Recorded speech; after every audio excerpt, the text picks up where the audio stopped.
Women's T20 world కప్లో మన team India బోని కొట్టింది. ఎజిబిషన్ వేదికగా పాకిస్తాన్తో జరిగిన మ్యాచ్లో వార్ వన్ సైడ్ చేశారు. పాకిస్తాన్ టీం ఏమాత్రం కాంపిటీషన్ ఇవ్వలేకపోయింది. But of course Pakistan team గురించి తెలిసిందే కదా, పసికొన్న పాకిస్తాన్. వాళ్ళైతే మనకి ఇప్పుడు కూడా కాంపిటీషన్ ఇవ్వలేరు. పర్టికులర్గా ఉమెన్స్ క్రికెట్లో చూసుకుంటే వాళ్ళకి మనకి విరాట్ కోహ్లీకి బాబర్ ఆజం కొన్నంత తేడా ఉంది. సో ఈ మ్యాచ్ గురించి అయితే ఈ వీడియోలో డిస్కస్ చేసుకుందాం. వీడియో అయితే లేట్ అయింది, ఎందుకంటే నాకు కొంచెం హెల్త్ అటు ఇటు ఉంది. అంటే కోల్డ్ ఎక్కువగా ఉంది, వాయిస్ సరిగ్గా లేదు. అందువల్ల వాయిస్ కాస్త ఇంప్రూవ్ అయిన తర్వాత వీడియో చేద్దామని చెప్పి ఆగిపోయా. At the same time women's cricket అయితే నేను చిన్నప్పటి నుంచి అంత ఎక్కువగా ఫాలో కాలేదు భయ్యా. అంటే రెగ్యులర్గా మెన్స్ క్రికెట్ మ్యాచెస్ చూసేందుకు ఎక్కువ అలవాటు పడిపోయాను. ఉమెన్స్ క్రికెట్ మ్యాచెస్ ఎప్పుడో కానీ రేర్గా చూసేవాడిని కాదు. సో దానివల్ల నాకు ఉమెన్స్ క్రికెట్ మీద కాస్త నాలెడ్జ్ తక్కువ. అంటే ప్లేయర్స్ యొక్క హిస్టరీ గురించి, స్టాట్స్ గురించి పెద్దగా తెలియదు. ఇన్ఫ్యాక్ట్ ఏ ప్లేయర్ ఎలా ఆడతారో కూడా అంతలా తెలియదు. బట్ లాస్ట్ టైం మన అమ్మాయిలు వన్డే వరల్డ్ కప్ గెలిచిన దగ్గర నుంచి అయితే కాస్త చూడడం మొదలుపెట్టాను. సో దీంతో మనమైతే ఈ వీడియోలో ఇండియా పాకిస్తాన్ మ్యాచ్ యొక్క రివ్యూతో పాటు మన వాళ్ళ ఛాన్సెస్ గురించి కూడా మాట్లాడుకుందాం. అంటే ఈ టీ20 వరల్డ్ కప్లో ఎక్కడి వరకు వెళ్ళొచ్చు, గెలిచే అవకాశాలు ఏమైనా ఉన్నాయో దీన్ని కూడా లైట్గా డిస్కస్ చేసుకుందాం. సో ముందు మ్యాచ్ విషయానికి వస్తే మన అమ్మాయిలు చాలా వరకు మంచి ఆల్రౌండ్ పెర్ఫార్మెన్స్ పెట్టారు. అంటే బ్యాటింగ్లో బాగా రాణించారు అండ్ బౌలింగ్లో చూసుకుంటే వన్ సైడ్ చేసి పడేశారు. Especially spinners mind blowing bowling. Deepti Sharma 5 for తీసింది. వేరేస్ బ్యాటింగ్లో చూసుకుంటే ఎవర్ గ్రీన్ మందాన ఒక అద్భుతమైన నాక్ కొట్టింది. అండ్ దాని సపోర్ట్గా చూసుకుంటే రేచా ఘోష్ చివరిలో ఉతికారేసింది. ఈ మ్యాచ్లో అయితే మన టీమిండియా టాస్ గెలిచింది, ముందుగా బ్యాటింగ్ తీసుకున్నారు and bang on first ball shuffle Varma 6 కొట్టింది. బట్ సేమ్ ఓవర్లో తన బాడీ మీదకి వచ్చిన షార్ట్ బాల్ని సరిగ్గా నెగోషియేట్ చేయలేక అవుట్ అయిపోయింది. అండ్ దెన్ ఆ తర్వాత చూసుకుంటే జమీమా చాలా స్ట్రగుల్ అవుతూ బ్యాటింగ్ చేసింది. 7 బంతులు ఆడితే ఒక్క పరుగు మాత్రమే కొట్టింది. అండ్ ఆల్సో మందాన కూడా స్టార్టింగ్లో కొంతవరకు స్లోగానే స్టార్ట్ చేసింది. అయితే వీళ్ళిద్దరి మధ్య మెల్లగా పార్ట్నర్షిప్ బిల్డ్ అవుతుంది అనుకున్న టైంలో జమీమా అవుట్ అయిపోయింది. దీంతో ఆబ్వియస్లీ మన బ్యాటర్స్ కాస్త డిఫెన్సివ్ మోడ్లోకి వెళ్ళారు, ఒక పార్ట్నర్షిప్ని బిల్డ్ చేసే ప్రయత్నం చేశారు. అది కూడా ఎక్స్పీరియన్స్ అని మందాన మరి హర్మన్ ఇద్దరు కూడా చాలా అంటే చాలా మంచిగా బ్యాటింగ్ చేశారు. వీళ్ళిద్దరు పార్ట్నర్షిప్లో స్టార్టింగ్లో చూసుకుంటే చాలా వరకు స్లోగానే బ్యాటింగ్ చేశారు. అంటే ఎక్కువగా రిస్క్ తీసుకునే ప్రయత్నం చేయలేదు. పవర్ ప్లేలో మరి వికెట్ పడకుండా చూసుకుని ఫినిష్ చేశారు. అయితే మిడిల్ ఓవర్స్లో చూసుకుంటే మాత్రం మందాన చాలా బాగా యాక్సలరేట్ చేసింది. ఒకనొక పాయింట్ ఆఫ్ టైంలో చూసుకుంటే మన టీమ్ స్కోర్ అరౌండ్ రన్ బాలే, అంటే 9 ఓవర్స్కి 54 రన్స్ మాత్రమే కొట్టారు. అండ్ ఇదే కనుక కంటిన్యూ అయితే మన టీమిండియాకి 170 స్కోర్ వచ్చేది కాదు. సో దీంతో టైం తీసుకుని క్రీజ్లో సెట్ అయిన తర్వాత మందాన అన్లీష్ అయింది. నిజంగా అద్భుతమైన షాట్స్ కొట్టింది. ఎస్పెషల్ ఆఫ్ సైడ్ కొట్టిన షాట్స్ ఏవైతే ఉన్నాయో అమోఘమని చెప్పుకోవచ్చు. బట్ ఆఫ్ కోర్స్ తనకి లక్ కూడా చాలా బాగా కలిసి వచ్చిందని చెప్పుకోవచ్చు భయ్య. 2 క్యాచ్లు డ్రాప్ చేశారు, అవి కూడా డాలీ క్యాచెస్. సో పాకిస్తాన్ వాళ్ళు కనుక క్యాచ్లు పట్టుండే పరిస్థితి వేరేలా ఉండేది. మన టీం ఇంకా ప్రెజర్లోకి వెళ్ళిపోయేది. ఎందుకంటే అదర్ ఎండ్లో చూసాం హర్మన్ ప్రీత్ కౌర్ అంత అగ్రెసివ్ బ్యాటింగ్ చేయలేకపోయింది. ఒకటో గేర్లో 100 స్ట్రైక్ రేట్తో బ్యాటింగ్ చేసి తన ఇన్నింగ్స్ని కంటిన్యూ చేసింది, అవుట్ అయిపోయింది. సో దీంతో మిడిల్ ఓవర్స్లో మందన బ్యాటింగ్ మన వాళ్ళకి చాలా క్రూషియల్ అని చెప్పుకోవచ్చు. 44 బాల్స్కి 68 రన్స్ కొట్టింది. వేరే హర్మన్ చూసుకుంటే 35 బాల్స్కి 36 రన్స్.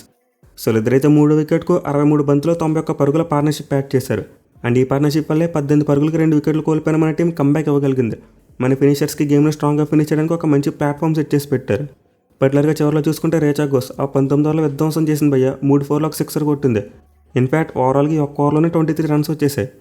సో అయితే మన టీమిండియాకు చాలా క్రూషియల్ అని చెప్పుకోవాలి. అంటే స్మృతి మందాన వికెట్ పడిన తర్వాత మన వాళ్ళ స్కోరింగ్ రేట్ పడిపోయింది. ఆ తర్వాత నెక్స్ట్ 4 ఓవర్లు చూసుకుంటే కేవలం 22 రన్స్ మాత్రం వచ్చాయి. అంటే రన్ బాల్ కూడా కొట్టలేకపోయారు. ఈవెన్ రేచా ఘోష్ కూడా స్టార్టింగ్లో చూసుకుంటే 9 బాల్కి 10 పరుగులు మాత్రమే కొట్టింది. సో 13 ఓవర్లు అయ్యేసరికి 104 పరుగులు కొట్టిన మన టీం ఆ తర్వాత ఈజీగా 170 కొట్టేస్తారేమనుకున్నాం. అంటే నెక్స్ట్ 7 ఓవర్స్లో ఒక 60-70 రన్స్ కొట్టినా చాలా వరకు 170 స్కోర్ వచ్చేస్తుంది. But all of the sudden ఒక 5 ఓవర్ల పాటు ఎక్కువ రన్స్ రాలేదు, కేవలం 28 రన్స్ మాత్రం వచ్చాయి. దీంతో మళ్ళీ 150 అయినా సరే అందుకుంటామని చెప్పి కొంతవరకు టెన్షన్ పడ్డాం. బట్ ముందు చెప్పినట్టే ఓవర్ నెంబర్ 19 ఒక గేమ్ చేంజర్ 23 రన్స్ వచ్చాయి. అలాగే లాస్ట్ ఓవర్లో చూసుకుంటే పాకిస్తాన్ వాళ్ళు తీసుకోండి అని చెప్పి కొన్ని రన్స్ ఇచ్చేశారు. అంటే ఒక ఓవర్లో 7 రన్స్ వైట్స్ రూపంలో రావడం చూసాం.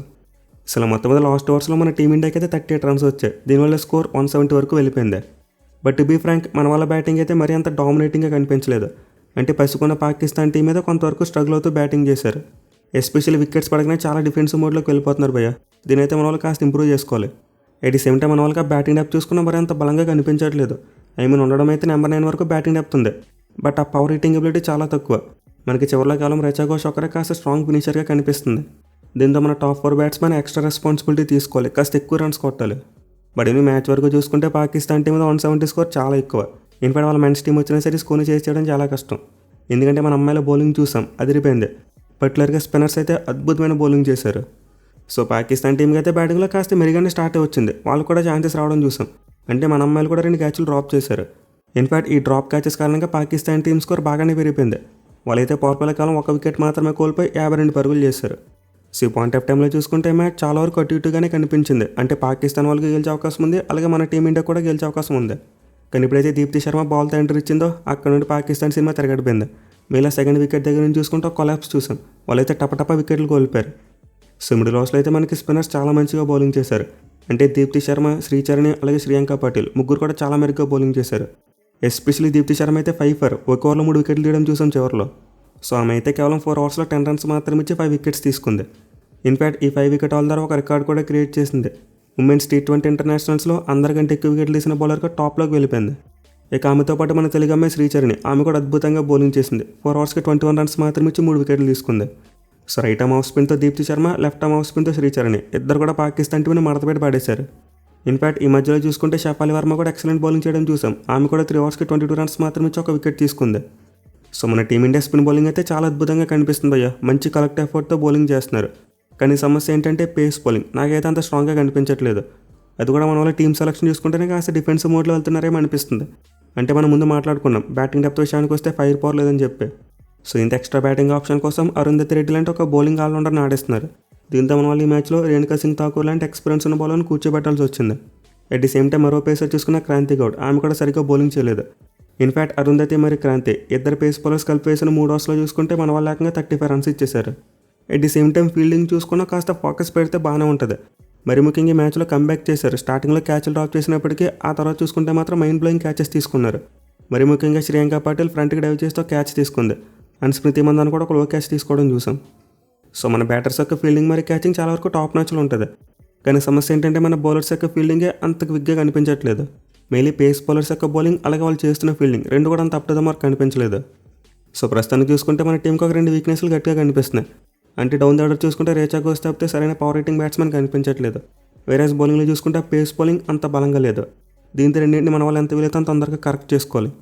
పర్టికులర్గా షెడ్యూల్ విషయంలో చూసుకుంటే మనకి నెక్స్ట్ మ్యాచ్ కూడా కొంతవరకు పసుకునే లాంటి టీంతోనే, అంటే నెదర్లాండ్స్ టీంతో బుధవారం రోజు మ్యాచ్ ఆడబోతున్నారు. సో ఈ మ్యాచ్లో కనుక మన ఇండియన్ అమ్మాయిలు ఫస్ట్ మ్యాచ్లో చేసిన మిస్టేక్స్ కరెక్ట్ చేసుకుంటే చాలా వరకు కాన్ఫిడెన్స్ పెరుగుతుంది. మళ్ళీ తర్వాత సండే రోజు మ్యాచ్ మన వాళ్ళకి చాలా టఫ్. సౌత్ ఆఫ్రికా ఉమెన్స్తో ఆడబోతున్నారు. వాళ్ళైతే మన మీద చాలా కసిగా ఉంటారు. అలాగే తర్వాత సండే చూసుకుని మన వాళ్ళకి ఆస్ట్రేలియా టీంతో మ్యాచ్ ఉంది.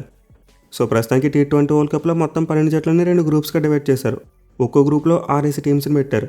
అండ్ మన వాళ్ళ ఉన్న గ్రూప్ ఏలో చూసుకుంటే Pakistan, Netherlands, south Africa, Bangladesh అలాగే ఆస్ట్రేలియా ఈ 5 జట్లు ఉన్నాయి.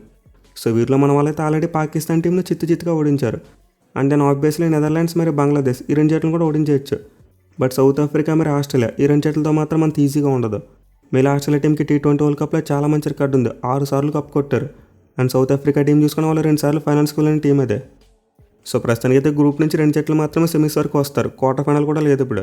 దీంతో ప్రతి టీంకు ప్రతి మ్యాచ్ కూడా చాలా ఇంపార్టెంట్. అన్ని మ్యాచ్లు కూడా గెలిస్తేనే సెమీస్కి ఈజీగా వెళ్తారు అనే ఈక్వేషన్ ఉంది ఇప్పుడు. సో దీంతో మన అమ్మాయిలు అయితే ఈ మ్యాచ్ని కూడా లైట్ తీసుకోవడానికి వీలు లేదు. మళ్ళీ సౌత్ ఆఫ్రికా అలాగే ఆస్ట్రేలియా ఈ 2 జట్లలో కనీసం ఒక్క జట్టునైనా ఓడించాలి. అంటే నెట్ అనేది కూడా చాలా మంచిగా ఉంచుకోవాలి. ప్రస్తుతానికైతే పాకిస్తాన్ టీం 64 పరుగులు దాటితో గెలిచారు కాబట్టి నెట్ అనేది చాలా మంచిగానే ఉంది. అయితే ఎంత పెద్ద విక్టరీ కొట్టినా సరే మన గ్రూప్లో పాయింట్స్ టేబుల్లో చూసుకుంటే ప్లేస్ 2 స్థానంలో ఉన్నాం.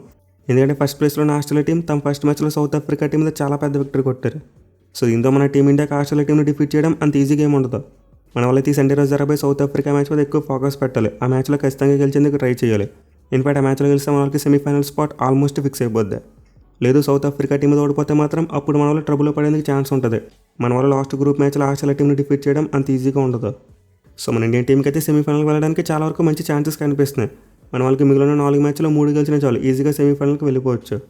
బట్ అక్కడి నుంచి కప్ కొట్టాలంటే మాత్రం ఖచ్చితంగా ఎక్స్ట్రాడినరీ పెర్ఫార్మెన్స్ పెట్టాలి భయ్య.